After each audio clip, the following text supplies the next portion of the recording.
സമാധാനത്തിലേക്കുള്ള ആദ്യഘട്ടമായി ഗസയിൽ തടവിലാക്കിയ 20 ഇസ്രായേലി ബന്ദികളെ കൈമാറി ഹമാസ്. 2000-ഓളം വരുന്ന പലസ്തീൻ തടവുകാരെ ഇസ്രായേലും ഉടൻ മോചിപ്പിക്കും. ബന്ദിമോചനത്തിൽ വലിയ ആഹ്ലാദ പ്രകടനത്തിനാണ് ടെൽ അവീവ് സാക്ഷ്യം വഹിക്കുന്നത്.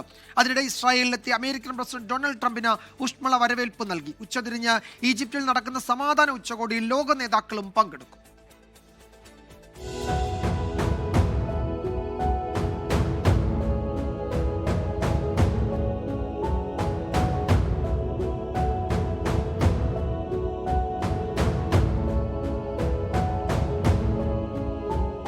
ഇരുട്ടറയിലെ 737 ദിവസത്തെ ദുരിത ജീവിതത്തിനൊടുവിലാണ് പ്രിയപ്പെട്ടവരുടെ അടുത്തേക്കുള്ള ഈ മടക്കം.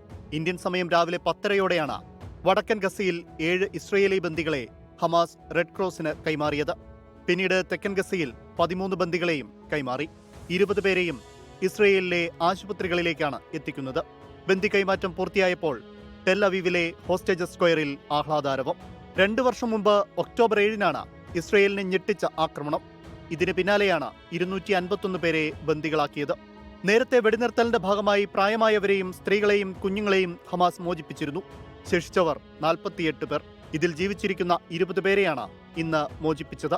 കൊല്ലപ്പെട്ട 28 ബന്ദികളുടെ മൃതദേഹാവശിഷ്ടങ്ങളുടെ കൈമാറ്റം വൈകിയേക്കാം.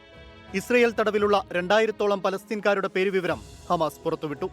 ഇതിനിടെ ഈജിപ്തിലെ ഷാമൽ ഷെയ്ഖിൽ അന്താരാഷ്ട്ര സമാധാന ഉച്ചകോടിയിൽ പങ്കെടുക്കുന്നതിന് അമേരിക്കൻ പ്രസിഡന്റ് ഉൾപ്പെടെയുള്ളവർ എത്തും. ഐക്യരാഷ്ട്രസഭാ secretary general Antonio Guterres, British പ്രധാനമന്ത്രി Keir Starmer, French president Emmanuel Macron തുടങ്ങി 20 ലോക നേതാക്കൾ ഉച്ചകോടിയിൽ പങ്കെടുക്കും. ഇന്ത്യയെ പ്രതിനിധീകരിച്ച് കേന്ദ്ര വിദേശകാര്യ സഹമന്ത്രി കീർത്തിവർദ്ധൻ സിംഗ് സമാധാന ഉച്ചകോടിയിൽ പങ്കെടുക്കുന്നുണ്ട്.